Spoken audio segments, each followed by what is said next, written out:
എടാ സത്യം പറയടാ, നീ എല്ലാടാ അടുത്ത? എന്റെ പൊന്നു ചേച്ചി, ആ വാഴയ്ക്കപ്പം ഞാൻ എടുത്തിട്ടില്ല ചേച്ചി, സത്യമായിട്ടും. സത്യമാണോടാ? ചേച്ചി എന്റെ അമ്മച്ചിയാണ് സത്യം. ആ എന്നാ പൊക്കോ. രക്ഷോട്ട്.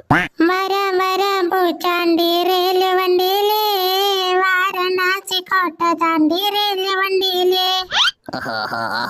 എന്താ ഒരു സുഖ. അയ്യോ നിർത്തല്ലേ, അത് നിർത്തല്ലേ ഇനി. വെള്ളത്തിന് വലിയ തണുപ്പുണ്ടോ എന്തോ? വലിയ കുഴപ്പമില്ലെന്നാ തോന്നുന്നത്. ഈ മുതലാളിയുടെ നിർബന്ധം കൊണ്ട്, അല്ലാതെ എനിക്ക് കുളിക്കുന്ന ഇഷ്ടമല്ലായിരുന്നു. ഇനിയിപ്പോൾ എന്തോ ചെയ്യാൻ പറ്റും? കുളിക്കാതെ ചോറ് തരത്തില്ലെന്ന് പറഞ്ഞാൽ പിന്നെ കുളിച്ചല്ലേ പറ്റൂ. ഇതിനകത്ത് ഏതാന്നോ തന്നെ പെണ്ണാണാൻ വന്ന ചെറുക്കൻ. ഈശ്വര ദൈവമേ, കാണാൻ കൊള്ളാവുന്ന ഒരുത്തനായിരിക്കണേ. ഡിയോ ഡിയോ ഡിസക ഡിസക ഡിസക ഡിസക ഡിസക ഡിസക ഡിയോ ഡിയോ ഡിസക ഡിസക ഡിസക ഡിസക ഡി ഡിയോ ഡിയോ ഡിസക ഡിസക ഡിസക ഡിസക ഡിസക ഡിസക ഡിയോ ഡിയോ ഡിസക ഡിസക ഡിസക ഡിസക ഡി.